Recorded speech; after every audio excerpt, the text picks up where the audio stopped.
For more on all this, let's go ahead and bring in Mike Bako. He's the sports editor for dailynational.com. Mike, thanks for being with us.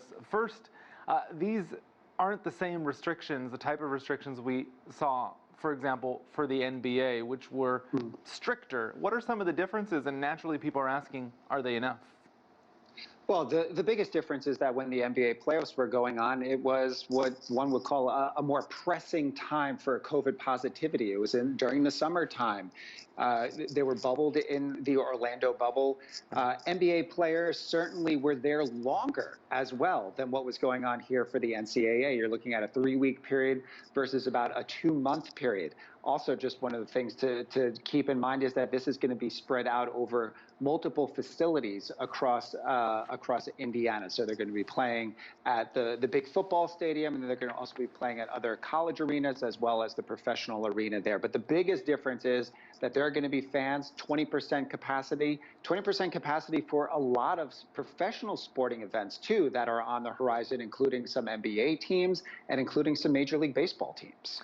In Indiana for the men's games, I believe the women are in Texas. But the college basketball tournament was canceled last year. Getting it back on track, obviously important, not just for morale, but for business, right? I mean, the NCAA took a significant financial hit. Absolutely. I mean, all sports took a significant financial hit. And if you want to look at the bottom line, it's billions of dollars coming in from the CBS and Turner Sports deal where the games are being televised here in the States on the women's college basketball side on ESPN. So that was a huge loss, not only for the bottom line of the individual schools, but also just from a programming standpoint from their television partners, which again, if you want to strip everything away and you want to talk about college athlete safety and what should be going into that, that's one part of the equation. The other part of the equation are the dollars and cents. And that's where sort of this year's tournament, it was a foregone conclusion that it was going to happen.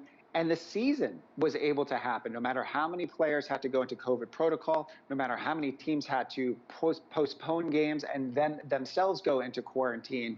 The season went on. Here we are in the tournament. And the NCAA has a backup plan. They've got additional teams waiting in the wings in case there is something that goes on here in the beginning weeks of the tournament in terms of teams having a positive or needing to go into a significant quarantine. I mean, if this backfires, they're going to be accused of prizing profits over safety, but we'll see what happens with that. I want to shift gears to the Tokyo Olympics. Foreigners are being banned from attending. Is that a fair restriction to have? I mean, might it just have been better to cancel the games altogether?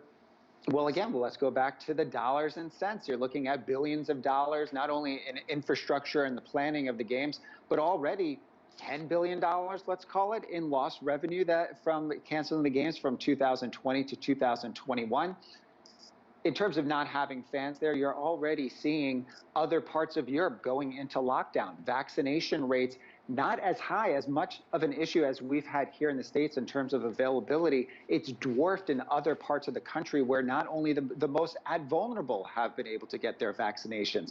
And again, spiking rates in Japan as well. So not having fans there, you take that out of the equation months in advance so you know what you're getting into. Now, from an athlete perspective, that's where the next layer of this comes in. Will those athletes need to be vaccinated? Is there going to be just an athlete-specific type of vaccination program, or are they going to rely on nation to nation? That's going to be another thing. Can you hold these Olympics with some athletes coming from certain parts of the country, of certain parts of the world, where they are vaccinated, coming into contact and competing against athletes who are not vaccinated? That's the real big next question for the IOC. Mike Bako, sports editor at dailynational.com. Thank you for your insight.